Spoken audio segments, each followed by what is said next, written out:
Bonjour à tous, merci d'être avec nous pour ce nouveau numéro de À l'affiche. Aujourd'hui, on a sélectionné pour vous quelques expositions. Ça, c'est l'histoire de... Avec d'abord Jane et Serge, album de famille au musée des Beaux-Arts de Calais qui retrace en photo intimiste l'histoire d'amour de Gainsbourg et Birkin.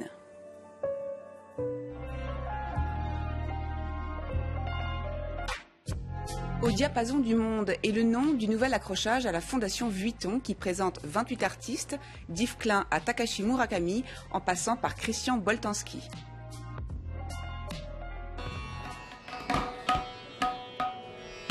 Et enfin, une exposition sous forme de carte blanche accordée à l'artiste star indien Subodh Gupta qui se tient à la Monnaie de Paris.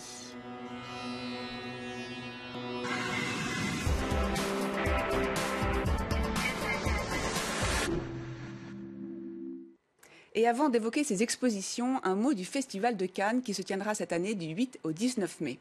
Après l'affiche avec Jean-Paul Belmondo et Anna Karina s'embrassant dans Pierrot le Fou, la sélection officielle a été dévoilée. 18 films pour l'instant.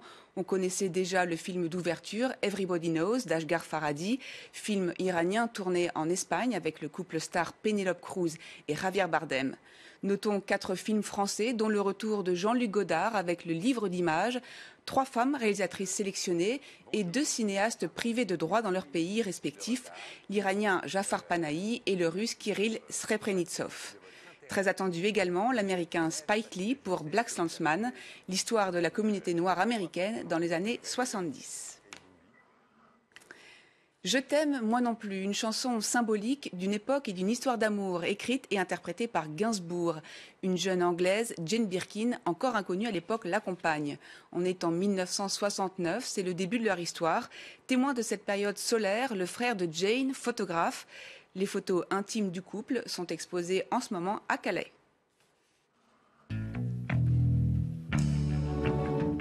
Ça, c'est l'histoire de... Album de famille, Jane Birkin, Serge Gainsbourg sur les murs du musée des Beaux-Arts de Calais. Le duo fonctionne en trio. Andrew, frère de Jane, scénariste, réalisateur et auteur des photographies de l'exposition, tirées d'un livre sorti il y a 5 ans. Elle avait de l'amour.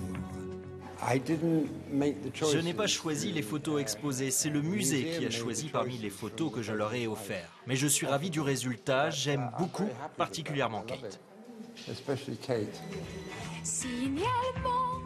Vie privée, vie publique, la frontière est parfois ténue dans ce couple franco-britannique. Les photographies d'Andrew Birkin, prises entre 1964 et 1979, témoignent des liens fraternels et amoureux. C'est un personnage très très séduisant et très très intellectuel et très très fascinant de toute façon. Donc c'est pas étonnant que Serge aussi adore être avec lui. Et lui, il adorait Serge et pour la mélancolie et pour la drôlerie. Quand elle a rencontré Serge, j'avais l'habitude de venir en France pour travailler avec Stanley Kubrick. Nous avions fêté nos anniversaires dans le même hôtel, c'était formidable. C'était une très belle période. Jane fait partie de moi et je crois que j'étais un peu jaloux quand elle a découvert Serge.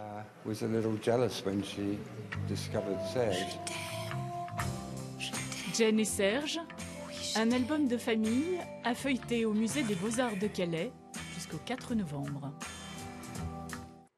Un peu d'art à présent avec une exposition qui se veut à l'écoute des vibrations du monde. Vaste programme donc pour la Fondation Louis Vuitton qui présente les œuvres de 28 artistes appartenant à la riche collection de Bernard Arnault.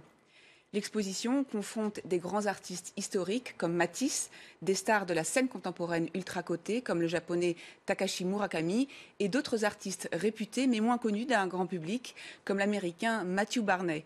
On écoute Takashi Murakami et Christian Boltanski nous parler de leurs œuvres qui sont exposées.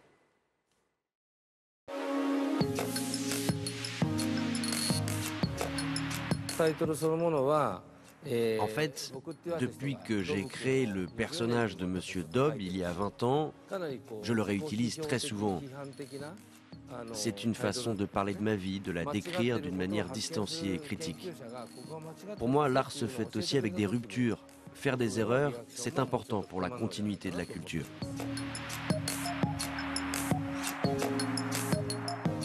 J'ai toujours présenté cette œuvre, ou presque toujours, avec des fleurs autour. L'odeur compte également comme le son ou comme la vision. C'est un endroit où on doit se recueillir, où on doit s'asseoir pendant un certain temps et attendre.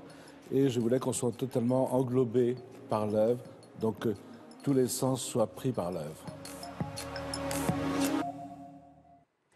Art contemporain toujours, avec une autre exposition parisienne, celle d'un plasticien indien connu pour son travail du métal et ses installations souvent gigantesques. Subodh Gupta investit le palais de la Monnaie de Paris qui lui a donné carte blanche jusqu'au 26 août. Cette figure emblématique d'un art indien en pleine vitalité s'inspire des rites et des codes de son pays. Marie Schuster l'a rencontrée pour nous. C'est une œuvre monumentale. Very Hungry God, le dieu insatiable, a fait connaître Subodh Gupta au public parisien en 2006. Elle occupe aujourd'hui une place centrale au cœur de la Monnaie de Paris. La première fois que nous l'avons exposé, c'était à l'église Saint-Bernard. L'église Saint-Bernard est un lieu très chargé politiquement et historiquement à Paris. Quand j'y ai exposé Very Hungry God, je distribuais en même temps de la soupe pour les démunis. C'était pendant la nuit blanche. Donc je crée ces performances autour de la nourriture depuis très longtemps maintenant. À l'image de cette première performance parisienne, Subodh Gupta est un artiste engagé. Derrière les ustensiles de cuisine qui sont sa signature, derrière ces différents objets du quotidien, l'artiste raconte la société. Beaucoup de ces pièces qui ont l'air d'être un peu des clins d'œil à la vie quotidienne sont en fait aussi des commentaires sur le monde d'aujourd'hui.